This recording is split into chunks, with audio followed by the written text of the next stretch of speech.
জি আমরা বিএসটিআই থেকে আসছিলাম। জি হ্যাঁ আমাদের সাথে ম্যাজিস্ট্রেট মহোদয় আছেন আছেন। তো আপনি তো জানেন মানে এই ইটটার গুণগত মানের জন্য বিএসটিআর অনুমোদন লাগে, জানেন আপনি এটা? এবং ইটটার সাইজটা কেমন, ইটটা ভালো কি মন্দ, এটা বিএসটিআর এবং এই পণ্যটা বিএসটিআর বাধ্যতামূলক পণ্য। মানে আপনি এই পণ্যটা বাজারে বিক্রয় বিতরণ করতে গেলে বা উৎপাদন করতে গেলে বিএসটিআর লাইসেন্স নিয়েই বাজারজাত করতে হবে। আপনার কি বিএসটিআর লাইসেন্স আছে? আছে।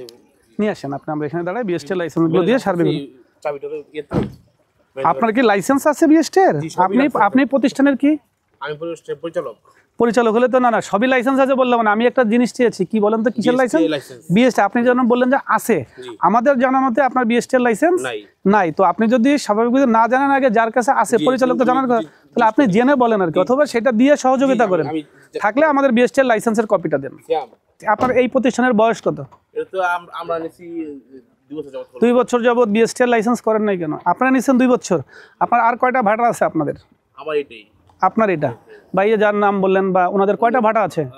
আছে 4-5টা আছে। 4-5টা। আপনি কি জানতেন না বিএসটিআর লাইসেন্স লাগে? আমি জানতাম না।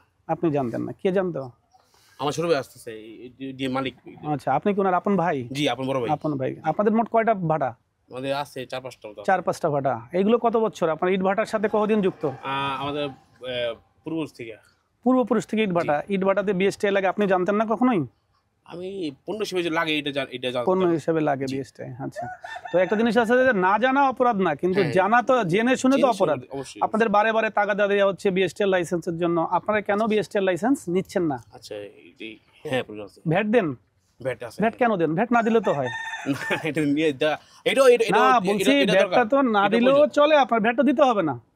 কারণ ভ্যাটটা কেন দেন আমি বলি, পরিবেশ কেন নেন? কারণ পরিবেশ এসে আপনার এটাকে করে দেয়, কি বলে ভেঙে চুরিয়ে গুড়াই দেয়। এই কারণে মানে ওরা আইনের অ্যাকশনটা বেশি নাই বিধায় কি পরিবেশের পিছনে দৌড়াচ্ছেন।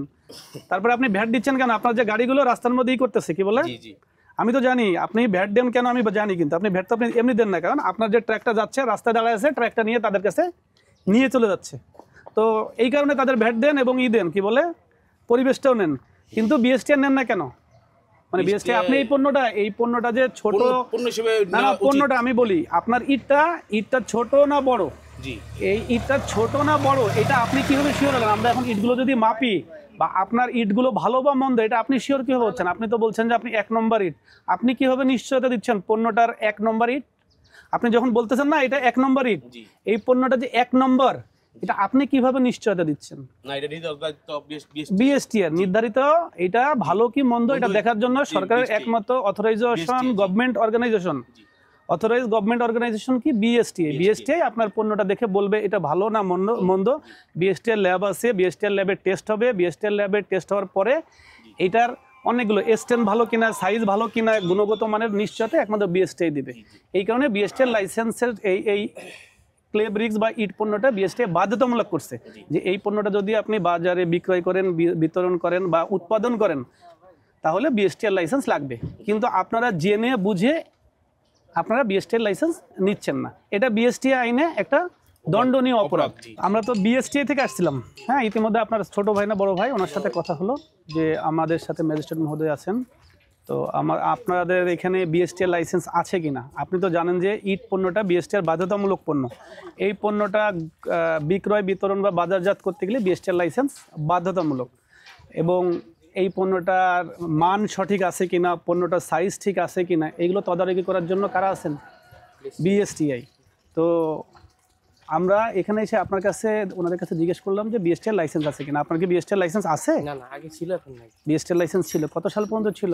ওটা মনে হয় 2019 সাল পর্যন্ত ছিল। আছে এটা আপনার কাছে? এখন এই বাটায় নাই না, অন্য এই বাটারি লাইসেন্স আছে নাকি অন্য বাটার লাইসেন্স আছে? বিগত 2 বছর বন্ধ ছিল। আচ্ছা আপনি বিএসটিআর লাইসেন্সটা কেন নেন নাই? বিগত আমলে আমাদের মন্ত্রী বন্ধ করে দিয়েছিল ইট বাটা। আচ্ছা এটা কি গত বছর বন্ধ ছিল? গত বছর হাফ টাইম চালানো হয়েছে, কিন্তু ডক্টর গেছে বছর। তার আগের বছর? আগের বছর ছিল, এর আগের বছর চলছিল। কিন্তু আপনার তো গত বছর এসে আমরা বারংবার বলে গেছি বা আপনার সাথে আপনি বলছেন যদি গত বছর বন্ধ থাকে, যেহেতু এখানে আছেন আপনার যদি বন্ধ থাকে তাহলে তো আমরা বলতাম না, তাই না? আমরা জানতে চাইছি যে আপনার বিএসটিআর লাইসেন্স, আপনি তো জানেন যে বিএসটিআর 19 সালে জানেন যে বিএসটিআর লাইসেন্স 19 সাল পর্যন্ত যদি থেকে থাকে বা কোনোটার, এবং আপনারা তো মানে বাপদাদার আমল থেকেই আপনারা ইটের ব্যবসায়ী করেন, এটা তো বিএসটিআর অনুমোদন লাগে। আপনি মালিক হিসেবে বলেন এটা আপনি জানতেন? জি স্যার আগে জানতাম, মানে আগে জানতাম না। আপনি কি বিএসটিআর লাইসেন্স লাগে জানতেন? জানি। ঠিক আছে, আপনার কি বিএসটি লাইসেন্স আছে? না, না, না। আপনি যেহেতু যে ভুল এখানকারই, কাজ করছি, শুধু তাই না, আমি ক্ষমা- আপনাকে বলেছি যে আপনার এখানে ম্যাম এটা এতটুকু আমি বলতে পারি যে যদি এই সপ্তাহের মধ্যে বা আমি কাল রবিবার দিন ফার্স্ট উইকে আপনার আপনি এটা এরকম জমা একটা দিয়ে কথা দিব। ম্যাম আমি বলি, আপনি যেহেতু আপনারও না, আমি আপনাকে কিন্তু ঘটনাটা বলেছি, আপনি প্রায় 14টা আবেদন করেছেন, আপনি শুধু একজনের অপরাধ না। না, না। আমি শেষ করি, জি, জি। আমাকে একটু বলার সুযোগ দেন।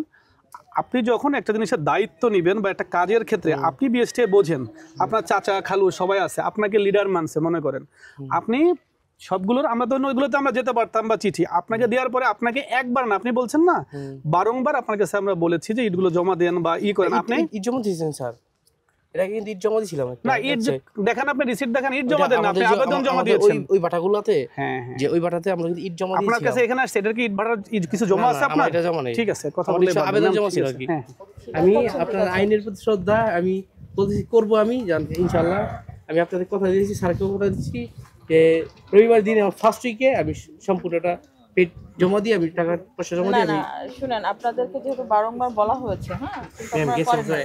বন্ধ আমরা হয়েছে তো এখানে ম্যাম। আসি কোন কখন জানেন, মোবাইল কোটার অভিযান আসি কি, যখন দেখা যায় যে অনেক ভালো ভালো কথা কাজ হচ্ছে না, তখন কিন্তু আমরা মূলত মোবাইল কোটা আসি। হ্যাঁ, এবং আমরা বন্ধ হয়েছিল ম্যাম। আমরা এই যে ধরেন আইন শৃঙ্খলা বাহিনী সহ একজন ম্যাজিস্ট্রেট সহ যে এসেছি, ভাই, on spot পাশে যখন দাঁড়ান। আমরা অপরাধটা পাই, হ্যাঁ, যে এই একটা অনস্পট যদি আমি অপরাধটা আমার কাছে প্রমাণিত হয়, সেক্ষেত্রে আমারও তো আইনের একটা জি, জি, বাধ্যবাধকতা জি, জি, আছে, আমাকে অবশ্যই আপনাকে সেই ক্ষেত্রে পানিশমেন্ট জি, ঘোষণা করতে জি। হবে। হ্যাঁ, এবং আপনাকে যেহেতু আমরা অনস্পট এসে আপনার লাইসেন্স পাইনি, সুতরাং আপনি এখন পর্যন্ত আপনি সচেতন হন নাই, এই জন্য আপনাকে 2 লক্ষ টাকা জরিমানা করা হলো। আপনি অনাদায়ে 3 মাসের জেল, এটা আপনাকে এখনই পরিশোধ করতে হবে এবং পরবর্তীতে আপনাকে এটা করে নিতে হবে, না হলে আমরা আরো আবার আসবো। ফার্দার অন্য ধরনের পানিশমেন্টের দিকে আগাবো। ঠিক আছে, ইভেন আপনার ইটভাটা বন্ধের সুপারিশ আমরা করতে পারি। ডিসি অফিসের সাথে আমাদের রেগুলার যোগাযোগ, তো আমরা তাকে এটাও বলতে পারি যে এই লাইসেন্সটা নাই, এই করুন।